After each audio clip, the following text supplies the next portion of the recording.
Come on, you Cougars. Let's go, Mickey. Nice trap, Dougie.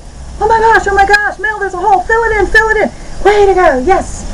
Where's the ball? Where is it? Oh, right on, Jackie. Okay, you guys, here they come. I'm ready for you. Way to go, Cougars. Took it away from them. That was Mac. Mac is a goalie for his high school soccer team, the Cougars. He's the hero of our story, Soccer Scoop, by Mac Christopher. Mac is out there playing soccer. He's a very good soccer player. And our author, Matt Christopher, really helps us see the action that's going on. Listen to this. As the Nightwing swept by the front of the goal, he kicked a short pass upfield and a little behind him. A knight coming from the opposite side of the field broke away from his blocker. Mac positioned himself and booted the ball, or the player positioned himself and booted the ball cross corner toward the net. Mac had been covering the middle, but as soon as he saw the setup, he leaped into position, arms outspread, and made the block. The ball dropped at his feet. He gathered it in his hands, surveyed the field, then booted it toward the opposite goal. The crowd roared its approval. That made me feel like I was right out there, playing in Mac's position, watching what was going on. It's very fun. It's an exciting story about soccer. But that's not all. Mac is a really friendly guy. Everybody likes him, but you might have noticed he talks a lot when he's out on the field.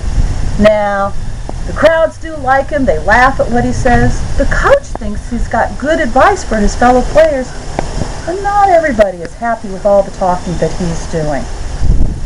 The high school puts out a weekly newspaper, and one day there's a cartoon in the paper.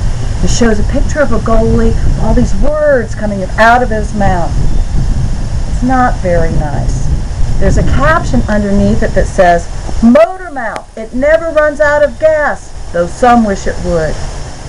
Somebody doesn't like Mac doing all the talking out there in the field. Well, Mac saw that. He was a little bit hurt by it, but he tried to ignore it. They played another game. The next week, the newspaper came out again, and there was another cartoon. He was getting pretty mad by this time. It was anonymous. There was no name with it. We don't know who wrote the cartoon. It came out again the next week. Mac tried to find out. He asked his friend who worked for the school paper. He asked his principal. His principal said he couldn't tell him because it was a freedom of speech issue. Mac was very upset. He really wanted to know who was making fun of him. Was it his best friend Dougie? He'd known Dougie since kindergarten, and Dougie was also a really good soccer player. But Dougie didn't get the attention that Mac was getting. Was it Jimmy? Jimmy used to play for another high school and another soccer team. He broke his leg over the summer and he moved to Mac's high school. He couldn't play soccer yet because his leg was still healing. Or maybe he was jealous of Mac. So maybe Jimmy, even though Jimmy had become his friend, maybe it was Jimmy. Or maybe it was Billy. Billy was another player on the team, but he didn't get along so well with Mac, and he didn't like Mac yelling out all this advice to him all the time. Mac decides to set up a trap to figure out who the culprit is. If you like to read a lot about action out there on the sports field, Mac Christopher is a good author to read. If you like soccer especially, this is a good book. And if you like a little bit of mystery, you'll have fun trying to figure out who did this. I'm Dr. McKenzie.